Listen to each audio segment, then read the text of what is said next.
I grew up in a Mormon household. It was all about serving God and fighting the devil. And while I was an obedient daughter, my sister was not. She would scream and punch my mom, often until she had bruises all over her body. Finally, my dad had enough and locked my sister into a room without food, water, or toilet. He screamed, "You are allowed to come out once you apologize to your mother." But instead of apologizing, she did something truly evil.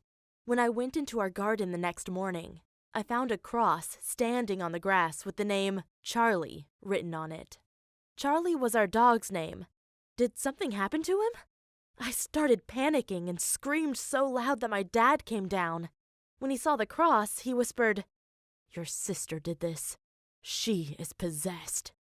We were both petrified, but still went to her room. The whole door lock was ripped out, but who could be strong enough to do that?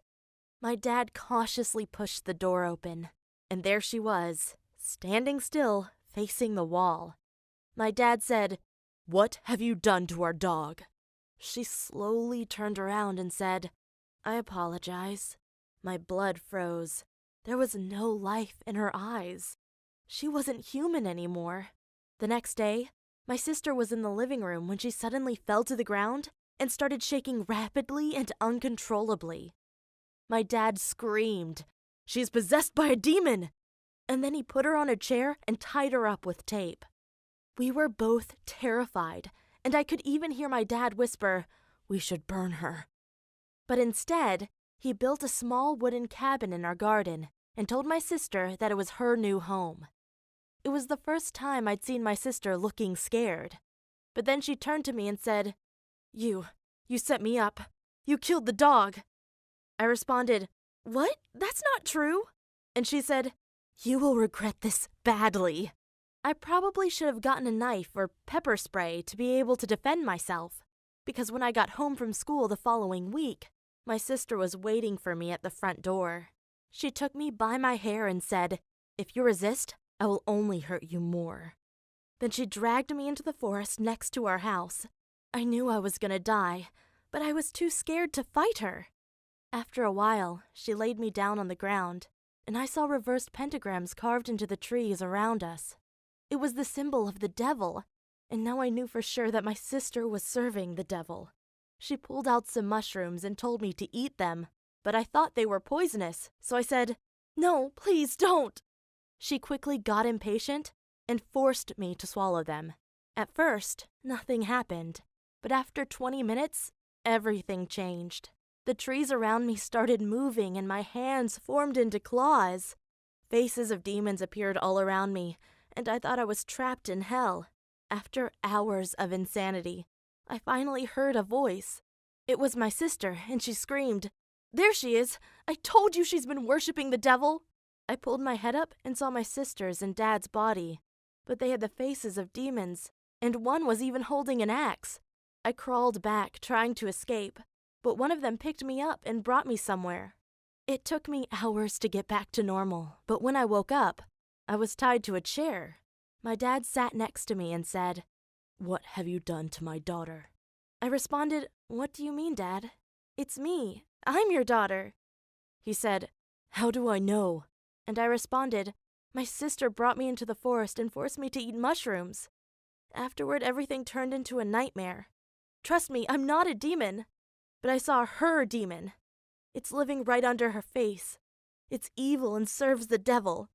I guess I was lucky that my dad believed me, but this time he had enough of my sister. He told her to leave and never come back.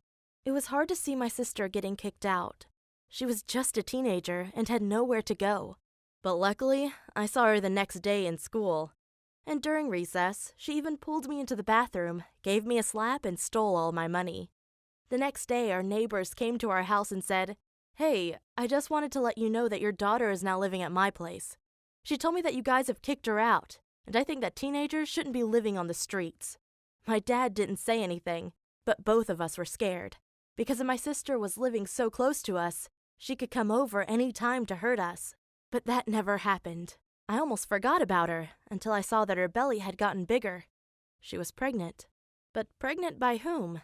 I hoped it wasn't our neighbor. He was already in his 60s, and I grew so worried that I told my dad about it. But he only responded, "Your sister has turned away from her faith. Now God is punishing her." Wow, my dad truly didn't care about his own daughter anymore. So the next day of school, I went over to my sister and said, "Hey, can I ask who's the father?"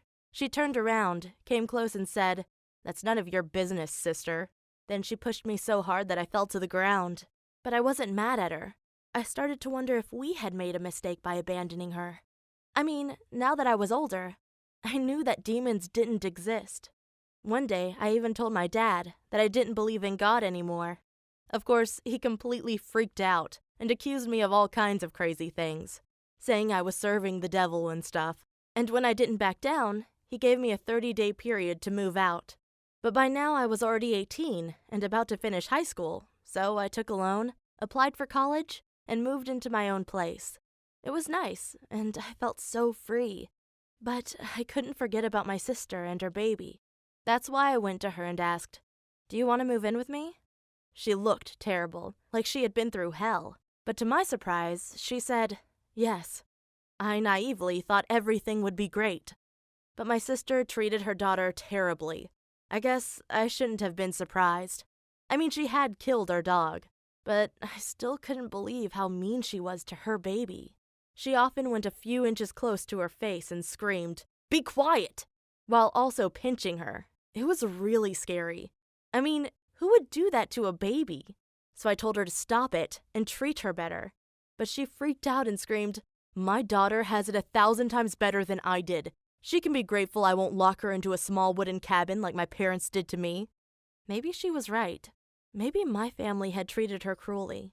But that was still no excuse to treat her own daughter the same way. That's why I gathered evidence of her mistreating her daughter and showed it to Child Protection Services. They agreed that my sister's parenting wasn't acceptable and took her daughter away. And because I didn't want my niece to grow up in a children's home, I'm taking care of her now.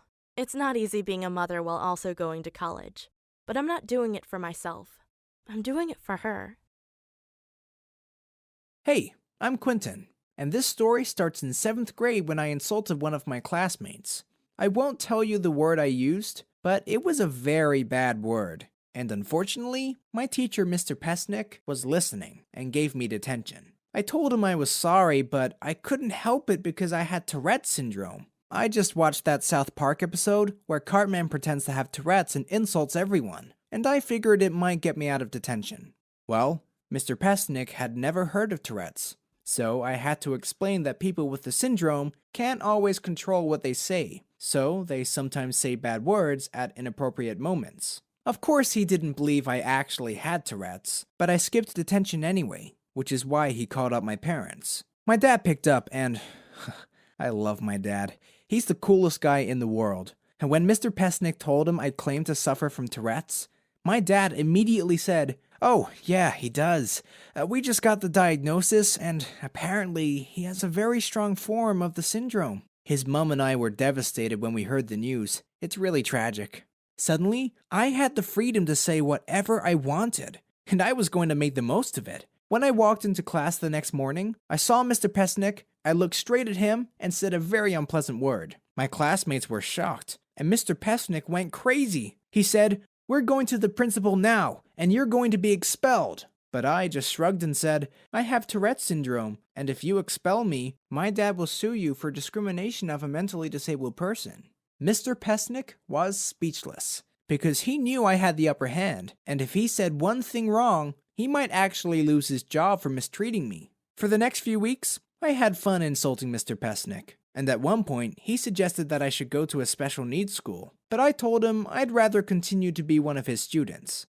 However, after a while, I got bored of screaming insults during class, and I stopped doing it. Of course, I had to make up an excuse, so I told my teachers I was finally on medication for my Tourette's.